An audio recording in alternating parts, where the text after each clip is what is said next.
का पदार्थ की अवस्था परिवर्तन, पदार्थ की अवस्था परिवर्तन।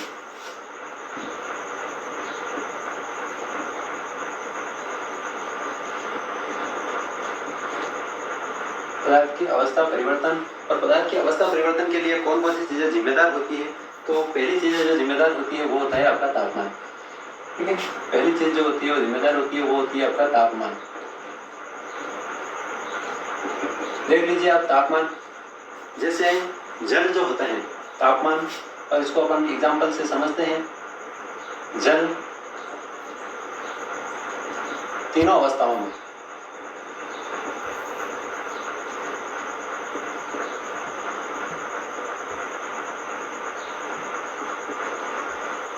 जल तीनों अवस्थाओं के अंदर, जल तीनों अवस्थाओं में रह सकता है। ठीक है, जल जो होता है तीनों अवस्थाओं में रह सकता है।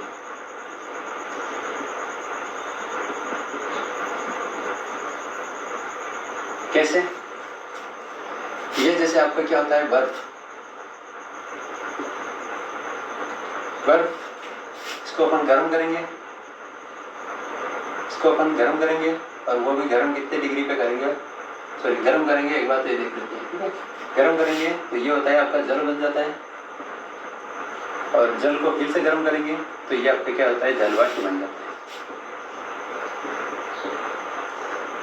आई होगी ये चीज समझ में आ रही होगी आपको कि बर्फ को क्या करते हैं अपन, गर्म करेंगे तो ये जल बन जाएगा, और जल को क्या करते हैं, फिर से गर्म करते हैं, वो गर्म करते हैं इसको, तो ये जलवाष्प में परिवर्तित हो जाएगा। ठीक है, अब देखते हैं कि जलवाष्प को अगर अपन ठंडा करते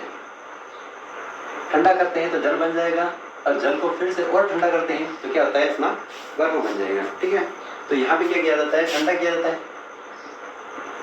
और ये भी अपन यहाँ पे क्या करेंगे, अपन ठंडा करेंगे तो क्या हो जाएगा, बर्फ बन, जल बन जाएगा, जलवाष्प को ठंडा करेंगे। ठीक है, अब देखते हैं कि ये जो बर्फ होता है वो 0 डिग्री सेल्सियस के ऊपर, 0 डिग्री सेल्सियस के ऊपर क्या होता है, ये बर्फ होता है आपका, 0 डिग्री सेल्सियस के ऊपर ये बर्फ होता है।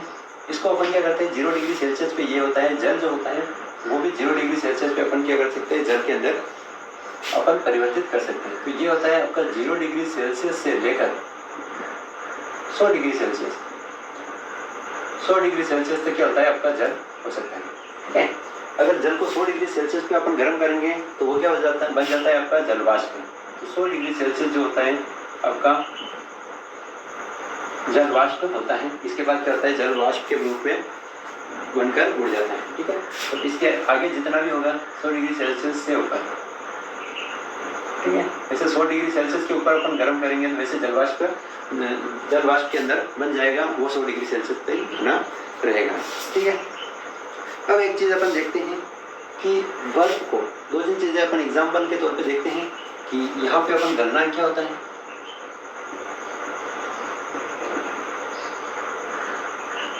जैसे यहाँ पे इसका पहला देख लेते हैं अपन, गलनांक। ठीक है, गलनांक का मतलब होता है कोई भी चीज, ठोस चीज जो होती है वो गल रही है। ठीक है, तो ठोस जो होता है अपना बर्फ जो होता है वो अगर पानी के अंदर, जल के अंदर परिवर्तित होता है तो वो जो प्रोसेस होती है वो आपकी गलनांक कहलाती है। ठीक है, तो वह न्यूनतम ताप, यानी कि वह कम से कम ताप, बर्फ को वह कम से कम ताप जिसको जल में बदलने के लिए आवश्यक होता है उसको अपन क्या कहते हैं, गलनांक कहते हैं। ठीक है, तो वह न्यूनतम ताप, इसकी परिभाषा क्या हो जाती है, वह न्यूनतम ताप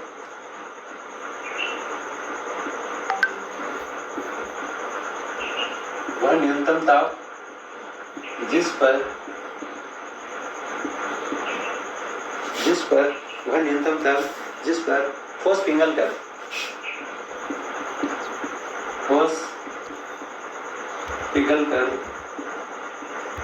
द्रव में परिवर्तित हो जाए, द्रव में बदल जाए,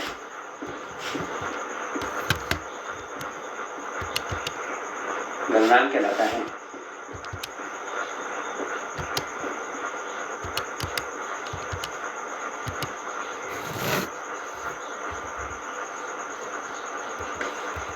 वह न्यूनतम ताप जिस पर ठोस पिघल कर क्या होता है, द्रव में बदल जाता है।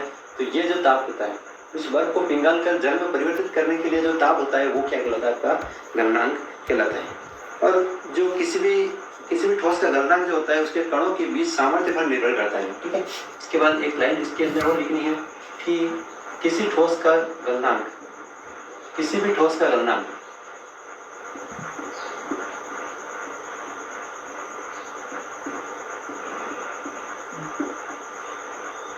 किसी भी ठोस का गलनांक उनके कणों के बीच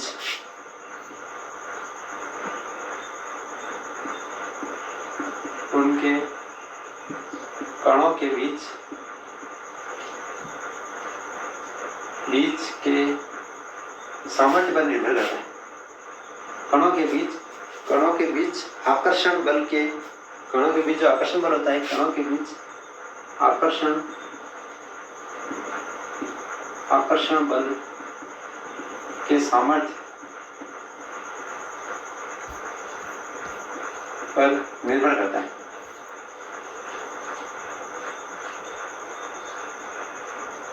कैसे? किसी भी ठोस का गलनांक उसके कणों के बीच आकर्षण बल के सामर्थ्य पर निर्भर करता है। जैसे ठोस जिसके कणों के बीच बहुत यानी कि रिक्त स्थान बहुत कम है, ठीक है, तो आकर्षण बल ज्यादा होगा, और आकर्षण बल ज्यादा होगा तो उसका गलनांक भी क्या होता है? ज्यादा होता है। उसको क्या करते हैं अपन? उसको गलाने के लिए, उसके कणों को दूर दूर भगाने के लिए क्या होता है? अपने को ज्यादा तापमान की जरूरत होती है, तो उसका गलनांक भी क्या होता है? ज्यादा होता है। तो बर्फ का गलनांक, अपन यहाँ पे बर्फ को जो गला रहे हैं तो उसका गलनांक कितना होता है? तो बर्फ का गलनांक यहाँ पर अपन देखते हैं, बर्फ का गलनांक जो होता है वो 0 डिग्री सेल्सियस। कितना होता है? 0 डिग्री सेल्सियस। 0 डिग्री सेल्सियस या फिर 273.15 केल्विन, 273.15 केल्विन, ठीक है, या फिर 0 डिग्री सेल्सियस। 0 डिग्री सेल्सियस में क्या करते हैं अपन? गर्म करते हैं, तो ये जो होता है बर्फ जो होता है वो जल में परिवर्तित हो जाता है। तो ये क्या होता है? इसका गलनांक होता है। उसके बाद होता है आपका संगलन की प्रसुप्त ऊष्मा। दूसरी चीज, संगलन की प्रसुप्त ऊष्मा का मतलब क्या होता है? आप यहाँ से देख लीजिए, यहाँ पे ये 0 डिग्री सेल्सियस, जल भी क्या होता है? 0 डिग्री सेल्सियस। इसका मतलब तापमान तो कभी हुआ नहीं, तापमान में वृद्धि हुई नहीं, लेकिन क्या होता है कि इसमें फिर भी क्या होता है? तापमान लगाया जाता है, तब जाके बर्फ जो होता है वो जल में परिवर्तित होता है। तो ये जो ऊष्मा जो होती है वो क्या होती है? आपकी संगलन की प्रसुप्त ऊष्मा। इसके बीच जो होती है, मतलब अवस्था परिवर्तन के दौरान जो आपकी ऊष्मा जो होती है वो क्या कहलाती है? आपकी संगलन या गुप्त ऊष्मा कहलाती है, प्रसुप्त ऊष्मा कहलाती है। तो यहाँ पे अपन देखते हैं कि बर्फ से जल, मतलब ठोस से जल द्रव में बदलने के दौरान जो ऊष्मा होती है आपकी संगलन की प्रसुप्त ऊष्मा कहलाती है। तो दूसरी जो ये है आपका संगलन की प्रसुप्त ऊष्मा। संगलन की प्रसुप्त ऊष्मा, संगलन की प्रसुप्त ऊष्मा अपन देखते हैं तो इसकी परिभाषा सामान्य तौर पर यह होती है कि 1 एटमॉस्फेयर दाब पर, यानी कि 1 एटमॉस्फेयर दाब पर 1 किलोग्राम ठोस को उसके गलनांक पर द्रव में बदलने के लिए जितनी ऊष्मीय ऊर्जा की आवश्यकता होती है उसे संगलन की प्रसुप्त ऊष्मा कहते हैं, ठीक है। और जो परिभाषा जैसे 1 एटमॉस्फेयर दाब पर 1 केजी ठोस को उसके गलनांक पर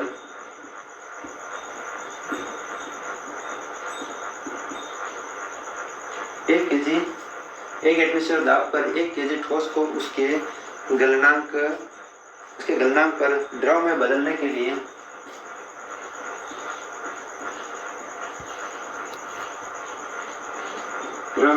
के लिए जितनी ऊष्मीय ऊर्जा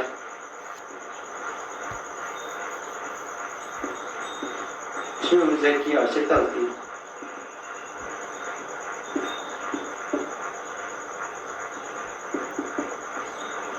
आवश्यकता होती है उससे संगलन की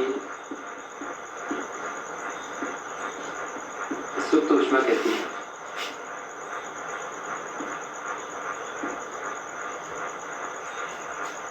प्रसुप्त ऊष्मा कहते हैं।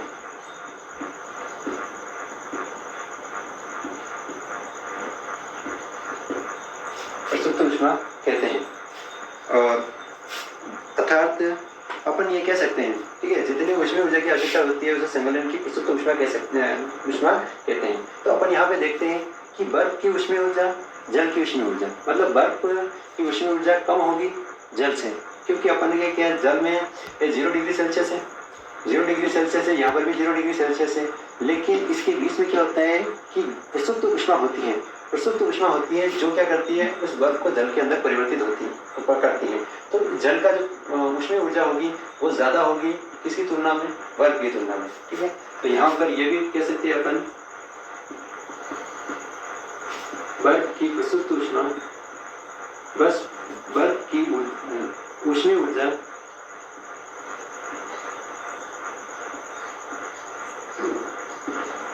बर्फ की ऊष्मीय ऊर्जा कम होती है जल की ऊष्मीय ऊर्जा से।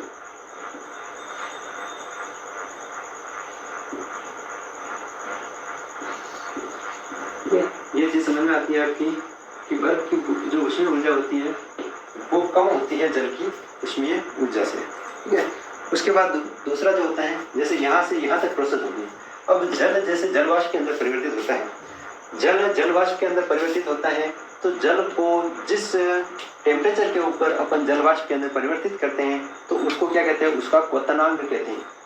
वह न्यूनतम ताप जिस पर जल को जलवाष्प में परिवर्तित किया जाता है उसको अपन क्या कहते हैं, क्वथनांक कहते हैं। उसका क्या होता है, मेल्टिंग पॉइंट कहते हैं, ठीक है। तो यहाँ पे अपन तीसरी जो आपका रोटेशन है वो है क्वथनांक। क्वथनांक और क्वथनांक की जो परिभाषा है वो होती है वह न्यूनतम ताप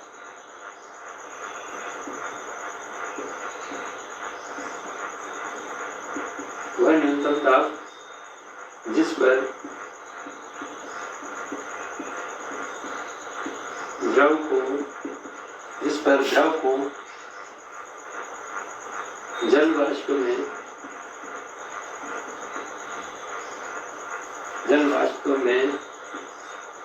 वह न्यूनतम ताप जिस पर द्रव को जल वाष्प में बदला जाता है।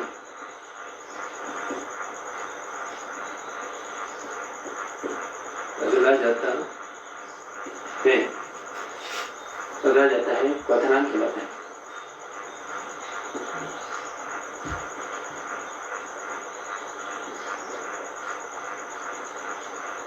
क्वथनांक कहलाता है, ठीक है। यानी कि वह न्यूनतम ताप जिस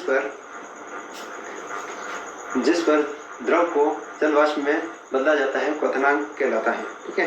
कहने का मतलब होता है कि एक एटमॉस्फेयर दाब पर अब अगर द्रव को उबाल रहे हैं और उबलने की जो प्रोसेस है वहां तक जो न्यूनतम ताप होता है वो उसका क्या कहलाता है, क्वथनांक कहलाता है। जैसे अपन जल का क्वथनांक देते हैं, ठीक है।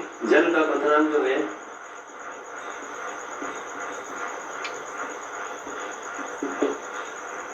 जल का क्वथनांक जो होता है 100 डिग्री सेल्सियस होता है या फिर 373.15, ठीक है।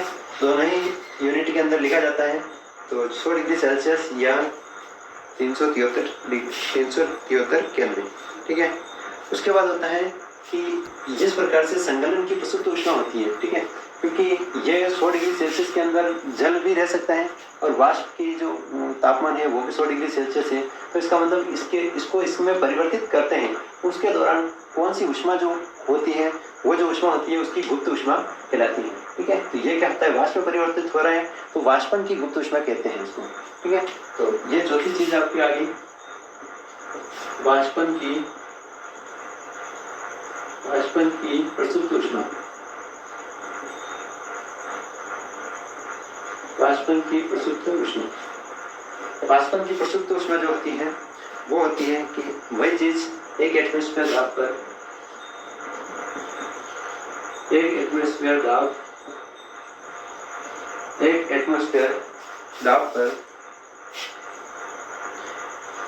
1 केजी द्रव को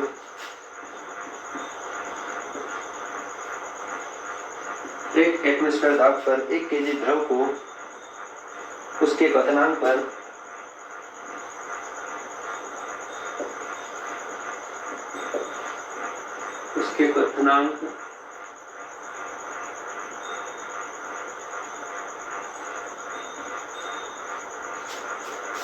उसके क्वथनांक पर जल वाष्प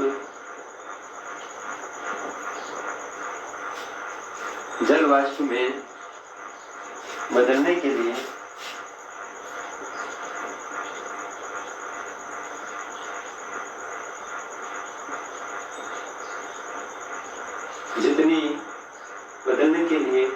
जितनी ऊष्मा की आवश्यकता होती है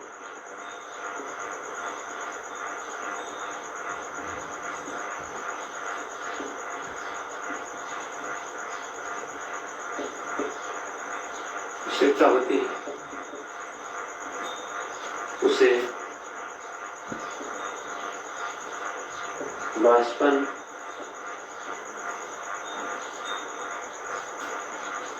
की प्रसुप्त ऊष्मा कहते हैं।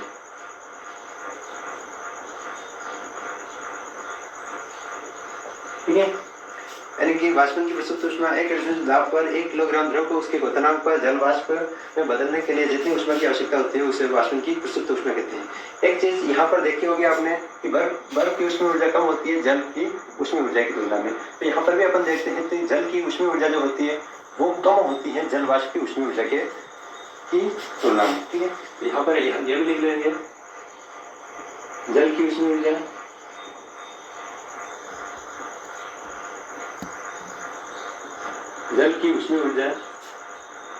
कम होती है वाष्प की ऊष्मीय ऊर्जा।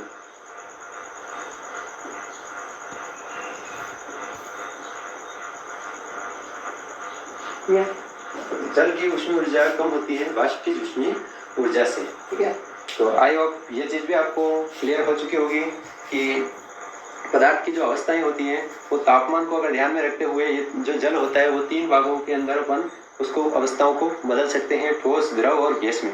ठीक है, जो ठोस होता है वो क्या होता है 0 डिग्री सेल्सियस के ऊपर क्या जो आपका ठोस होता है उसको अपन गर्म करके क्या कर सकते हैं, जल के अंदर परिवर्तित कर सकते हैं। और जल 0 डिग्री सेल्सियस पे बर्फ होता है, 0 डिग्री सेल्सियस पे क्या होता है ये परिवर्तित होकर जल के अंदर परिवर्तित होता है। और जल जो होता है गर्म करते हैं तो 0 डिग्री सेल्सियस से 100 डिग्री सेल्सियस तक गर्म रहता है। और 100 डिग्री सेल्सियस तक गर्म होने के बाद में अगर और गर्म करते हैं तो जल वाष्प के अंदर परिवर्तित हो जाता है। मतलब 100 डिग्री सेल्सियस पे जल भी रहता है और वाष्प के अंदर भी परिवर्तित होता है। ठीक है, तो इस प्रकार से अपन देखते हैं कि जैसे अपन बर्फ को गर्म कर रहे हैं, जल बन रहा है, तो ये कौन सी प्रोसेस होगी आपकी गलनांक। ठीक है, तो ये कि वह न्यूनतम ताप जिस पर ठोस पिघल कर क्या होता है द्रव बदल जाता है गलनांक कहलाता है। और किसी भी ठोस का गलनांक उसके कणों के बीच, ठीक है, किसी गलनांक जो होता है ठोस के कणों के बीच जो होता है वो आकर्षण बल के सामर्थ्य पर निर्भर करता है। यानी सामर्थ्य जितनी ज्यादा होगी उसका बल का गलनांक उस ठोस का गलनांक उतना ही ज्यादा होगा। ठीक है, उसके बाद ये ठोस अवस्था है, ये द्रव अवस्था है। ठीक है, ये अवस्था परिवर्तन के दौरान यहाँ पर भी 0 डिग्री सेल्सियस, यहाँ पर भी 0 डिग्री सेल्सियस। तो फिर इसमें कितनी ऊष्मा लग रही है वो ऊष्मा कहाँ गई। ठीक है, ये भी 0 डिग्री, ये भी 0 डिग्री सेल्सियस। तो ये अवस्था परिवर्तन के दौरान क्या होता है, जो ऊष्मा लगती है वो क्या होती है आपकी गुप्त ऊष्मा होती है। और उसको अपन क्या कहते हैं, जैसे ठोस को द्रव में बदल रहे थे उसको संगलन की प्रसुप्त ऊष्मा कहते हैं। और अगर द्रव से अपन गैस में बदल रहे हैं तो क्या करते हैं अपन उसको वाष्पन की गुप्त ऊष्मा कहते हैं। अवस्था परिवर्तन के दौरान संगलन की गुप्त ऊष्मा जो होती है वो एक एटमॉस्फेयर दाब पर 1 किलोग्राम ठोस को उसके घननांक पर द्रव में बदलने के लिए जितनी ऊष्मीय ऊर्जा की आवश्यकता होती है उसे क्या कहते हैं, संगलन की प्रसुप्त ऊष्मा कहते हैं। तो ऑब्वियसली अपने को पता है कि यहाँ पर कौन सी ऊष्मा काम कर रही है, तो इसकी ऊष्मा कम होगी और इसकी ऊष्मा क्या होती है ज्यादा होगी। तभी जाके क्या होता है ये ऊष्मा ज्यादा लगाएगा, तभी जाके इसका जल की ऊष्मा ज्यादा होगी और पानी की बर्फ की ऊष्मा कम होगी। उसके बाद होता है ये क्वथनांक, मतलब जल से वाष्प में बदलना है, वह न्यूनतम ताप जिस पर द्रव को क्या किया जाता है जल वाष्प में बदला जाता है और क्वथनांक कहलाता है। जल का क्वथनांक जो होता है वो 100 डिग्री सेल्सियस होता है, या फिर अपन कहते हैं तो 273.15 केल्विन होता है। ठीक है, उसके बाद यहाँ पे ये अवस्था परिवर्तन की, ये द्रव है और ये गैस है, तो अवस्था परिवर्तन की ये भी 100 डिग्री सेल्सियस, ये भी 100 डिग्री सेल्सियस। तो अवस्था परिवर्तन के दौरान जो ऊष्मा जो बढ़ती है वो आपकी वाष्पन की प्रसुप्त ऊष्मा कहलाती है। तो यही परिभाषा है, एक एटमॉस्फेयर दाब पर 1 किलोग्राम द्रव को उसके क्वथनांक पर जल वाष्प में बदलने के लिए जितनी ऊष्मीय ऊर्जा की आवश्यकता होती है उसे वाष्पन की प्रसुप्त ऊष्मा कहते हैं। और जल की ऊष्मीय ऊर्जा कम होती है वाष्प की ऊष्मीय ऊर्जा से। ठीक है, तो आइए देख लीजिए आप। और इसको आप पॉज करके स्क्रीनशॉट ले लीजिए।